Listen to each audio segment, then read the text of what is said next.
మనం కుక్క హీనం అని కుక్కను మనం తిట్టుబదం చేసి వాడో కుక్క అన్నాం కానీ కుక్క అనుకుంటే నాకేం పోయింది, నువ్వే వాడు. కుక్కల్లో తిట్టుకోవాలంటే వాడు మనిషిని తిట్టుకుంటాయి.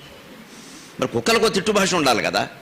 కుక్కల్లో హీనమైన కుక్కని మంచి కుక్క తిట్టాలంటే అదో మనిషిలో ఉన్నాడు వీడు అసహ్యంగా దరిద్రం, డబ్బులు తీసుకుని ఓటేస్తాట, వీడికంటే మనమే నయం, మనం అన్ని డబ్బులు అడగలేదు అని కుక్కలు అనుకుంటాయండి. మన జాతి ప్రగతిని చూసి, మన బానిసత్వాన్ని చూసి, మన గొర్రెల మందలను చూసి, దీనికి స్పందన లేనటువంటి అమానుష జాతిని, అపౌరుష జాతిని చూసి కుక్కలు ఏమనుకుంటాయంటే పొరపాట్లు కూడా 13 జిల్లాల్లో పుట్టకూడదురా.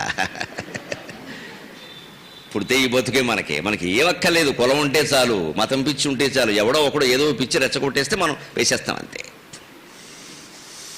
అయితే డబ్బులు ఇస్తే వేసేస్తాను. ఏ పిచ్చిందో మాకు అన్ని దోచుకో, నువ్వు శుభ్రంగా 5 ఏళ్ల పాటు దోచుకో, మాకు 10,000 బారాయి. ఏడాదికి 10,000, సంవత్సరం 5 ఏళ్ళకి 50,000 ఇచ్చేసి మళ్ళీ చివరిలో ఇంకో 10,000 పెంచి మళ్ళీ నీకే వేసేస్తాం.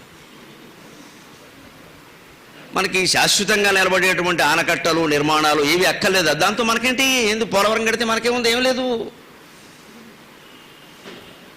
మన పోలేరమ్మ జాతర బ్రహ్మాండంగా జరిపించేసి దానికి గవర్నమెంట్ 2 లక్షలు ఇచ్చేది చాలు మనకు. పోలవరం ప్రాజెక్ట్ అక్కల, పోలేరమ్మ జాతర ముఖ్యం. మనకి డబ్బులు ఇచ్చారండి అంట. డబ్బులు ఇస్తే ఏమిటైంది నీకు? శాశ్వతంగా ఉండేటువంటి కట్టడాలు, ఆనకట్టలు, నిర్మాణాలు అవి ముఖ్యమా, ఇవి ముఖ్యమా? ఎక్కడ ఎవరైనా పెద్దలు, నాయకులు మన ఎక్కడ మోసం చేస్తున్నారో దయచేసి అర్థం చేసుకోండి. ఆధ్యాత్మికత అంటే కేవలం చెవులో పువ్వెట్టుకుని వెళ్ళిపోవడం కాదమ్మా. కార్తీక మాసం పుణ్యమని చైతన్యవంతులం కాకపోతే జీవితం దండగా.